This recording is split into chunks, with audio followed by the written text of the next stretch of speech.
اعوذ باللہ من الشیطان الرجیم، بسم اللہ الرحمن الرحیم۔ الحمد للہ رب العالمین، والصلاۃ والسلام علی سید المرسلین و خاتم النبیین، اما بعد۔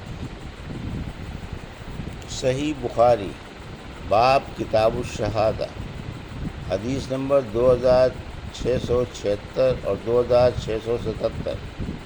اردو ترجمہ۔ ہم سے بشر بن خالد نے بیان کیا، کہا ہم سے محمد بن جعفر نے بیان کیا شعبہ سے، ان سے سلیمان نے، ان سے ابو وائل نے اور ان سے عبداللہ رضی اللہ عنہ نے کہ نبی کریم صلی اللہ علیہ وسلم نے فرمایا، جو شخص جھوٹی قسم اس لیے کھائے کہ اس کے ذریعے کسی کا مال لے سکے، یا انہوں نے یوں بیان کیا کہ اپنے بھائی کا مال لے سکے، تو وہ اللہ تعالیٰ سے اس حال میں ملے گا کہ وہ اس پر غضبناک ہوگا۔ اللہ تعالیٰ نے اس کی تصدیق میں قرآن میں یہ آیت نازل فرمائی کہ جو لوگ اللہ کے عہد اور اپنی جھوٹی قسموں کے ذریعے معمولی پونجی حاصل کرتے ہیں، پھر مجھ سے اشاعت کی ملاقات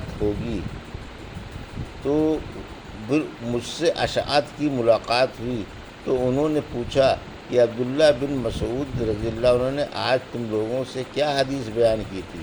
میں نے ان سے بیان کر دی تو آپ نے فرمایا کہ یہ آیت میرے ہی واقعے کے سلسلے میں نازل ہوئی تھی۔ حدیث نمبر 2678۔ اردو ترجمہ۔ کیوں کر قسم لی جائے؟ سورۃ توبہ میں اللہ تعالیٰ نے فرمایا، وہ لوگ آپ کے سامنے اللہ کی قسمیں کھاتے ہیں تم کو راضی کرنے کے لیے، اور سورۃ نساء میں پھر تیرے پاس اللہ کی قسم کھاتے آتے ہیں کہ ہماری نیت تو بھلائی اور ملاپ کی تھی۔ قسم میں یوں کہا جائے باللہ، تاللہ، واللہ، یعنی اللہ کی قسم، اور نبی کریم صلی اللہ علیہ وسلم نے فرمایا، اور وہ شخص جو اللہ کی قسم عصر کے بعد کھاتا ہے اور اللہ کے سوا کسی کی قسم نہ کھائیں۔ ہم سے اسماعیل بن عبداللہ نے بیان کیا، کہا کہ مجھ سے امام مالک نے بیان کیا، ان سے ان کے چچا ابو سہیل نے ان سے ان کے والد نے، اور انہوں نے طلحہ بن عبید اللہ سے سنا، آپ نے بیان کیا کہ ایک صاحب زمام بن شعبہ نبی کریم صلی اللہ علیہ وسلم کی خدمت میں آئے اور اسلام کے متعلق پوچھنے لگے۔ آن صلی اللہ علیہ وسلم نے فرمایا، دن اور رات میں 5 نمازیں ادا کرنا۔ اس نے پوچھا، کیا اس کے علاوہ بھی مجھ پر کچھ نماز اور ضروری ہے؟ آپ صلی اللہ علیہ وسلم نے فرمایا کہ نہیں، یہ دوسری بات ہے کہ تم نفل پڑھو۔ پھر رسول کریم صلی اللہ علیہ وسلم نے فرمایا، اور رمضان کے روزے ہیں۔ اس نے پوچھا، کیا اس کے علاوہ بھی مجھ پر کچھ روزے واجب ہیں؟ آپ نے فرمایا نہیں، سوائے اس کے کہ جو تم اپنے طور پر نفل رکھو۔ طلحہ رضی اللہ عنہ نے بیان کیا کہ ان کے سامنے رسول اللہ صلی اللہ علیہ وسلم نے زکوٰۃ کا بھی ذکر کیا، تو انہوں نے پوچھا، کیا جو فرض زکوٰۃ آپ نے بتائی ہے اس کے علاوہ بھی مجھ پر کوئی خیرات واجب ہے؟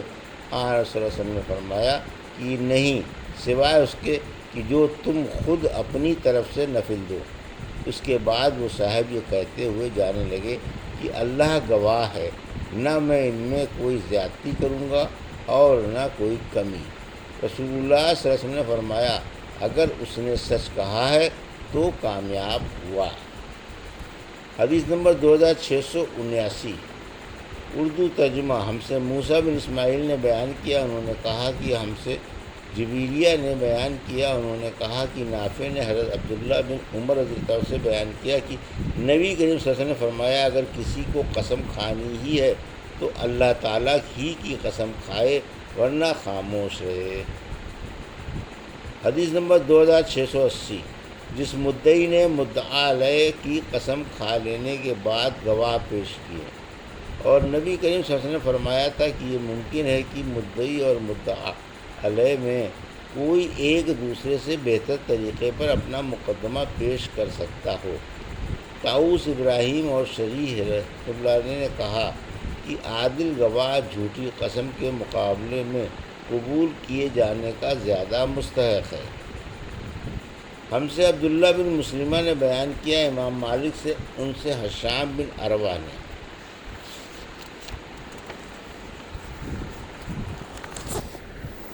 اور ان سے ام سلمہ رضی اللہ عنہا نے کہ رسول کریم صلی اللہ علیہ وسلم نے فرمایا، تم لوگ میرے یہاں اپنے مقدمات لاتے ہو، اور کبھی ایسا ہوتا ہے کہ ایک تم میں دوسرے سے دلیل بیان کرنے میں بڑھ کر ہوتا ہے، قوت بیانیہ بڑھ کر رکھتا ہے پھر میں اس کو اگر اس کے بھائی کا حق غلطی سے دلا دوں تو وہ حلال نہ سمجھے، اس کو نہ لے، میں اس کو دوزخ کا ایک ٹکڑا دلا رہا ہوں۔ حدیث نمبر 2681، اردو ترجمہ۔ جس نے وعدہ پورا کرنے کا حکم دیا اور امام حسن بصری رحمۃ اللہ علیہ نے اس کو پورا کر دیا، اور حضرت اسماعیل علیہ السلام کا ذکر اللہ تعالیٰ نے اس وصف سے کیا ہے کہ وہ وعدے کے سچے تھے، اور سعید بن اشور نے وعدہ پورا کرنے کے لیے حکم دیا تھا، اور سمرہ بن جندب رضی اللہ عنہ سے ایسا ہی نقل کیا، اور مسعود بن مخرمہ رضی اللہ عنہ نے کہا کہ میں نے نبی کریم صلی اللہ علیہ وسلم سے سنا، آپ اپنے ایک داماد ابو العاص کا ذکر فرما رہے تھے۔ آپ نے فرمایا کہ انہوں نے مجھ سے جو وعدہ کیا تھا اسے پورا کیا۔ ابو عبداللہ امام بخاری رحمۃ اللہ علیہ نے کہا کہ اسحاق بن ابراہیم کو میں نے دیکھا کہ وہ وعدہ پورا کرنے کے وجوب پر ابن اشور کی حدیث سے دلیل لیتے تھے۔ حدیث نمبر 2681، اردو ترجمہ۔ ہم سے ابراہیم بن حمزہ نے بیان کیا، انہوں نے کہا ہم سے ابراہیم بن سعید نے بیان کیا، ان سے سہل بن کیسان نے، ان سے ابن شہاب نے، ان سے عبید اللہ بن عبداللہ نے کہ عبداللہ بن عباس نے انہیں خبر دی، انہوں نے بیان کیا کہ انہیں ابو سفیان رضی اللہ عنہ نے خبر دی کہ ہرقل نے اس سے کہا تھا کہ میں نے تم سے پوچھا تھا کہ وہ محمد صلی اللہ علیہ وسلم تمہیں کس بات کا حکم دیتے ہیں، تو تم نے بتایا کہ وہ تمہیں نماز، سچائی، عفت، عہد کے پورا کرنے اور امانت کے ادا کرنے کا حکم دیتے ہیں، اور یہ نبی کی صفات ہیں۔ حدیث نمبر 2682، اردو ترجمہ۔